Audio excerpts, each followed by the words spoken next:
नमस्कार मित्रांनो. आज आपण सातवाहन या साम्राज्याला सुरुवात करणार आहोत. तर आपण प्रत्येक साम्राज्याची बेसिक पासून सर्व माहिती बघितलेली आहे. तसंच आपण आता या सातवाहनाची पण बेसिक माहिती सुरुवातीला बघणार आहोत. तर परिस्थिती काय होती बघा. एक कल्पना करूयात आपण की भारतात एक मोठा राजा होता, सम्राट अशोक. तो मौर्य साम्राज्याचा होता, हे आपण पाहिले. या अशोकाच्या मृत्यूनंतर मौर्य साम्राज्य हळूहळू कमकुवत झालं आणि शेवटी काय झालं तर ते संपलं. मग काय झालं, भारताचे अनेक छोटे छोटे तुकडे झाले. प्रत्येक भागात वेगवेगळे राजे राज्य करू लागले. म्हणजे बघा, आपण चित्राच्या द्वारे म्हणजे एक नकाशाच्या द्वारे मी तुम्हाला मौर्य साम्राज्य किती विस्तारलेलं होतं हे दाखवलं होतं, बरोबर. पण जेव्हा सम्राट अशोक हा कोण होता, तर मौर्य साम्राज्याचा तिसरा आणि विद्वान, त्यानंतर कुशल, पराक्रमी राजा होता. तर त्याचा जसा मृत्यू झाला, त्याच्यानंतर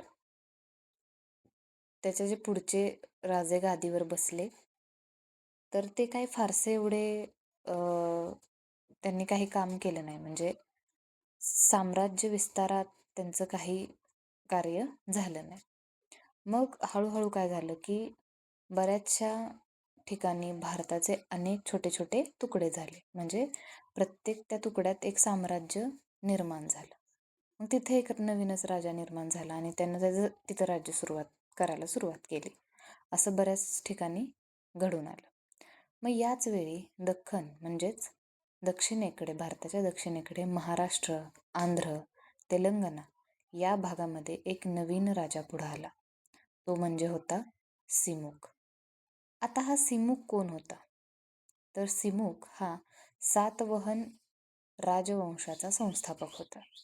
म्हणजे जसं चंद्रगुप्त मौर्यानं साम्राज्याची स्थापना केली, तसाच सिमुकने सातवाहन साम्राज्याची काय केली, स्थापना केली.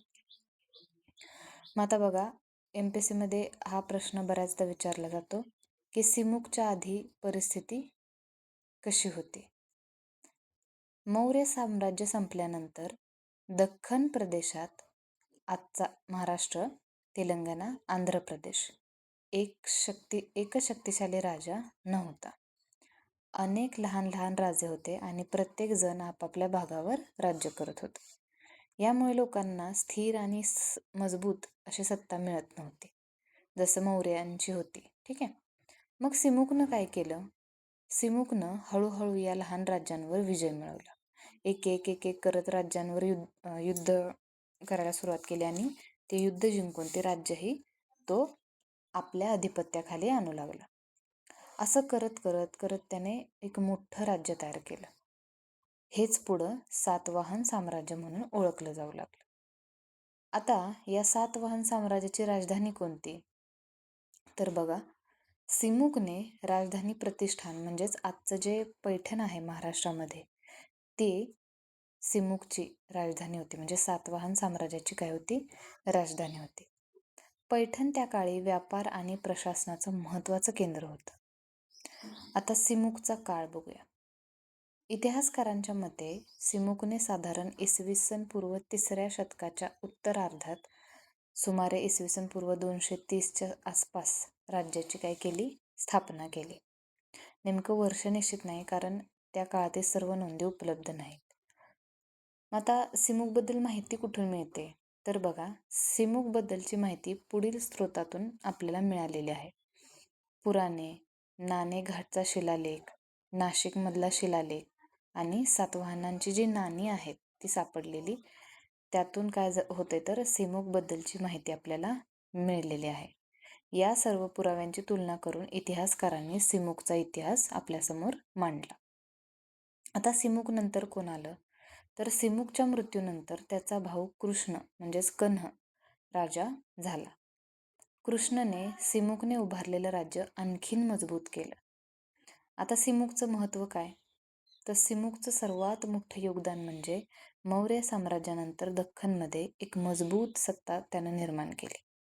सातवाहन राजवंशाची पायाभरणी केली. पुढे गौतमीपुत्र सातकर्णीसारख्या महान राजांसाठी मजबूत राज्य तयार करून ठेवलं. इतकं प्रगल्भ काम त्यानं केलेलं आहे त्याच्या राज्यामध्ये. आता MPSC साठी आपल्याला काय लक्षात ठेवायचं आहे, तर संस्थापक कोण होता? सातवाहनचा सिमुक होता. त्याची राजधानी कोणती होती?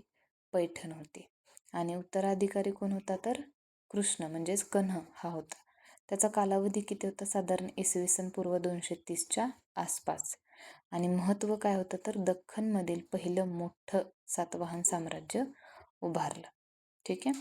आता एक छोटीशी गोष्ट आपल्याला इथं लक्षात ठेवायची आहे. आपण एक कल्पना करूया की सिमुकनं मजबूत घराचा पाया घातला.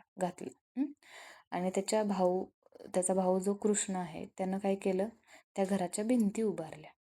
सातकर्णी प्रथमने त्याला मोठा राजवाडा बनवला आणि गौतमीपुत्र सातकर्णीने त्या राजवाड्याचं रक्षण करून त्याचा विस्तार केला.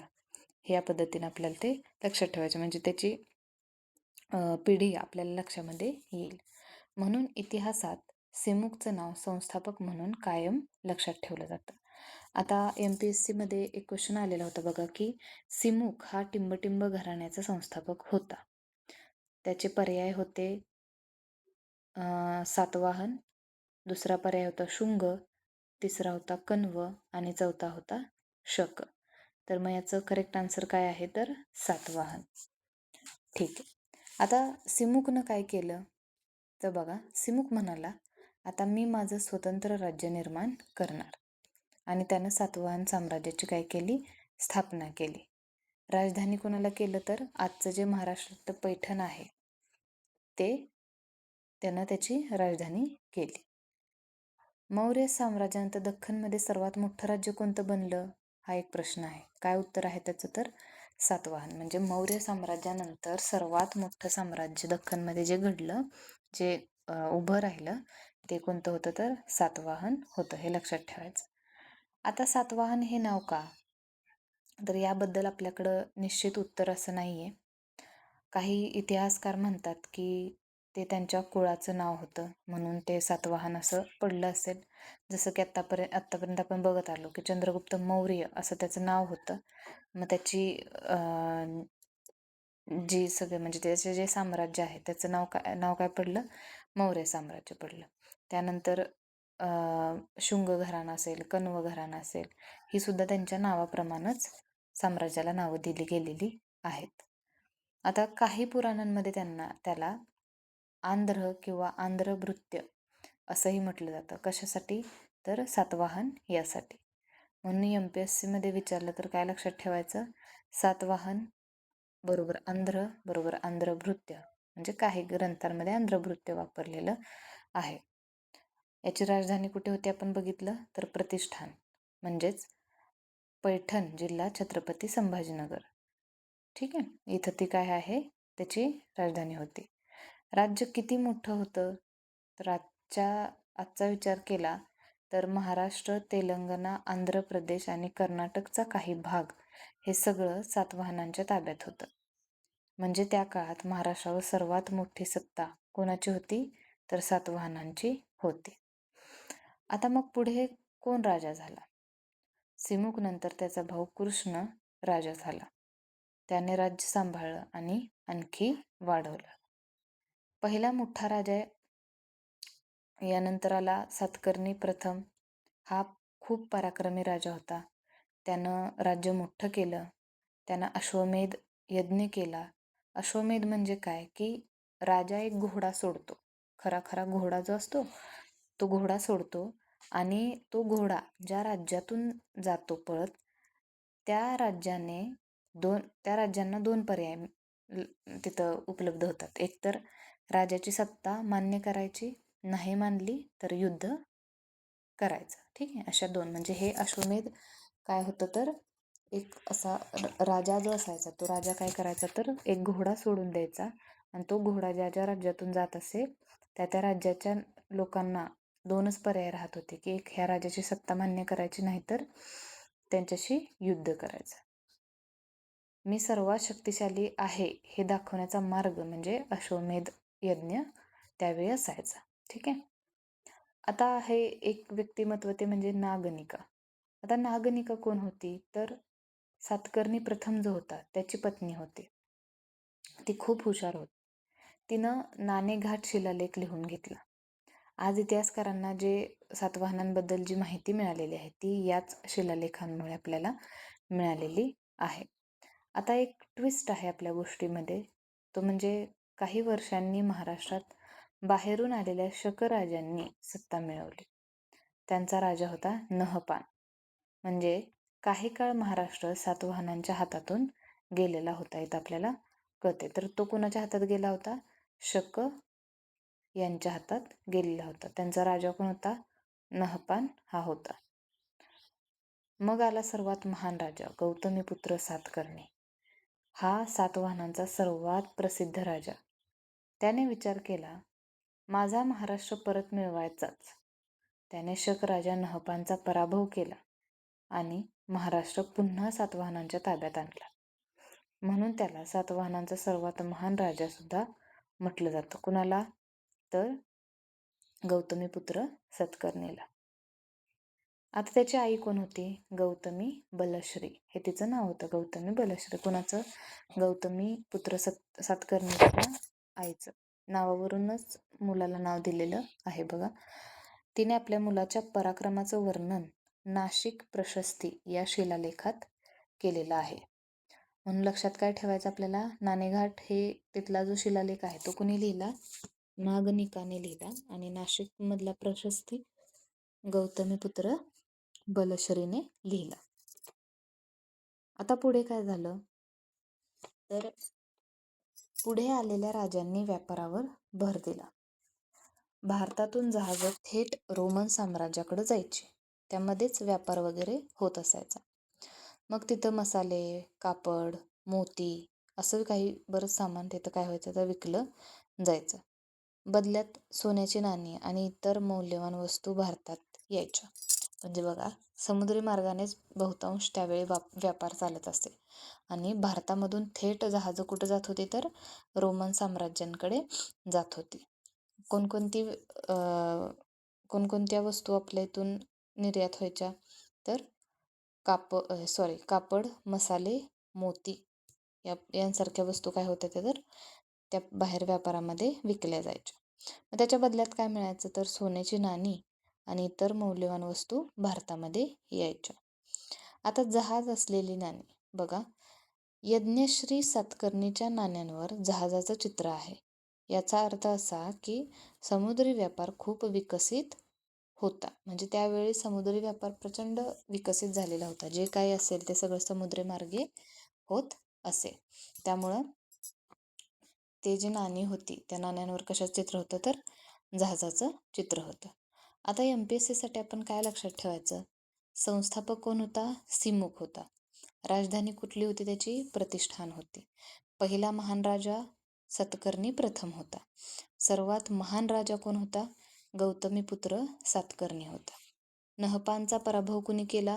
गौतमीपुत्र सातकर्णीनं केला. नाणेघाटचा शिलालेख कुणी लिहून घेतला? नागनिकाने लिहून घेतला. त्यानंतर नाशिक प्रशस्ती गौतमी बलश्रीने घेतला. आणि जहाजाची नाणी यज्ञश्री सातकर्णी यानं हे करून घेतलेलं होतं. आता बघा, पुन्हा एकदा सातवाहन साम्राज्यात खास काय घडलं हे आपण MPSCच्या दृष्टीने अगदी सोप्या भाषेत बघूया. सातवाहन काळातील महत्त्वाच्या घटना बघा. एक म्हणजे दक्षिण भारतात हे पहिलं मोठं साम्राज्य उभं राहिलं. संस्थापक याचा होता सिमुक. राजधानी होती सुरुवातीला प्रतिष्ठान म्हणजेच आपलं पैठण. आणि सातवाहनांनी दख्खनमध्ये मोठं आणि शक्तिशाली साम्राज्य निर्माण केलं. आता लक्षात काय ठेवायचंय? दख्खनचा पहिला मोठा राजा सातवाहन. स्थापना कोणी केली सातवाहनची? तर सिमुकने केली. आता बघा, आता शकांशी मोठं युद्ध झालं. हा सातवाहन इतिहासातील सर्वात महत्त्वाचा भाग आहे. बघा, शक जे होते त्यांनी पश्चिम भारतावर ताबा मिळवला होता. सातवाहन राजा गौतमीपुत्र सातकर्णी याने शक राजा नहपान याचा पराभव केला. त्यामुळं महाराष्ट्र, गुजरात, मालवा पुन्हा सातवाहनांच्या ताब्यात आले. हा MPSC मध्ये वारंवार प्रश्न विचारला जातो. हे मी खास करून इथं नोट टाकलेली आहे की हे तुमच्या लक्षामध्ये राहावं. त्यानंतर बघा, गौतमीपुत्र सातकर्णी सर्वात महान राजा ठरला. त्यानं काय केलं? शकांचा पराभव केला, साम्राज्य वाढवलं, स्वतःला एक ब्राह्मण आणि क्षत्रियांचा मान मोडणारा अशी बिरुदे घेतली. त्याची आई गौतमी बलक्षी हिने त्याचं गुणगान नाशिक प्रशस्तीमध्ये लिहिलं. त्यानंतर याच काळामध्ये व्यापारही खूप वाढला. हा सातवाहन काळाचा सुवर्ण काळ मानला जातो. बघा, भारतातून काय काय निर्यात होत होतं मग आपण बघितलं. मसाले निर्यात होत होते, कापूस निर्यात होत होता, रेशीम, मणी, हस्तिदंत, मोती इत्यादी गोष्टी भारतातून काय होत होत्या? बाहेर जात होत्या, निर्यात होत होत्या. रोमन साम्राज्यात हा माल जात असे. बदल्यात काय येत असे भारतामध्ये? तर सोन्याची नाणी, चांदी. त्यानंतर बघा, रोमन साम्राज्याशी व्यापार. सातवाहनांनी रोमन लोकांशी मोठा समुद्री व्यापार केला. त्यांची मुख्य बंदरे कोणती होती? तर सोपारा, कल्याण आणि चौल ही 3 महत्त्वाची बंदरे होती. आजही महाराष्ट्रात रोमन नाणी सापडली आहेत. आता नाणी तयार केली. 6वा काय पॉईंट आहे? तर नाणी तयार केली. शिस म्हणजेच लीड, तांबे, कांस्य, चांदी या धातूंची नाणी सातवाहनांनी काय केली?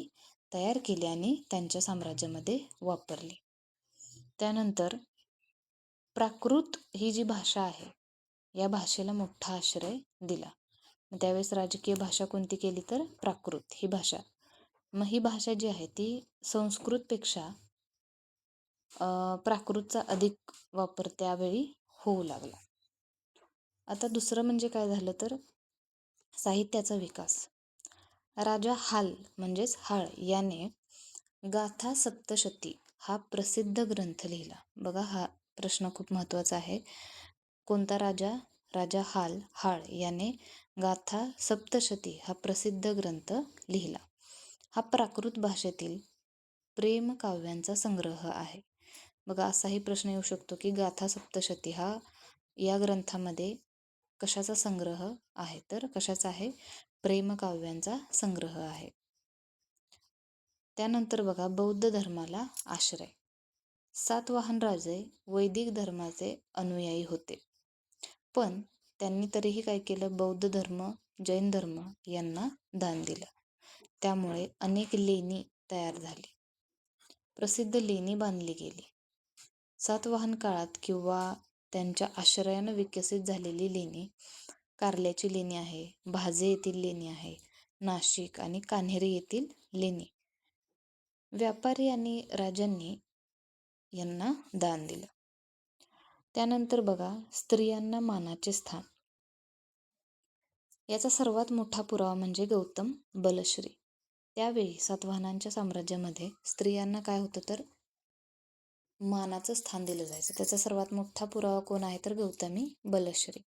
तिने मुलाच्या पराक्रमाची प्रशस्ती लिहिली. यावरून स्त्रियांचा समाजात मान होता हे आपल्याला दिसून येतं.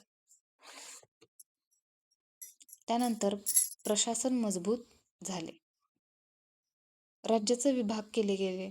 त्यानंतर अमात्य, महामात्र अशी पदही निर्माण केली गेली. गाव पातळीवर ग्रामव्यवस्था होती. पुढं काय झालं? तर सातवाहन साम्राज्याचा ऱ्हास कसा झाला त्यात आपण बघूया. म्हणजे प्रगती त्यांनी भरपूर केली. सर्वात जास्त प्रगती ही कशामध्ये केली? तर व्यापारामध्ये केली. कोणाशी व्यापार त्यांनी केले? रोमन साम्राज्याशी व्यापार केले. त्यामुळं काय झालं? तर भारतामध्ये सोनं, चांदी यांची नाणी येऊ लागली. पण हळूहळू काय झालं? तर आता ही गोष्ट सुद्धा, कुठलीही गोष्ट बघा, ज्याला जन्म आहे त्याला मरणही आहे, मृत्यू आहे, अंत आहे. मग तसंच इथं काय झालेलं आहे? तर प्रत्येक साम्राज्य येतं, निर्माण होतं आणि त्याला हळूहळू काय होतंय? तर ते संपतही जाते, ते संपुष्टातही येते. तसंच आता इथं सुद्धा सातवाहनाचं काय झालेलं आहे? ऱ्हास झालेला आहे. गौतमी पुत्रानंतर काही काळ साम्राज्य टिकलं. शेवटी काय झालं? अभिर, इक्ष्वाकू, वाकाटक यांसारख्या नवीन राजघराण्यांचा उदय झाला आणि सातवाहन सत्ता संपली. हा पॉईंट आपण इन डिटेल अजून बघूयात. आता इथं MPSC साठी महत्त्वाचं काय लक्षात ठेवायचं बघा, परत एकदा आपण रिवाइज करू. संस्थापक कोण होता? सिमुख होता. सर्वात महान राजा कोण होता? गौतमीपुत्र सत्कर्णी होता.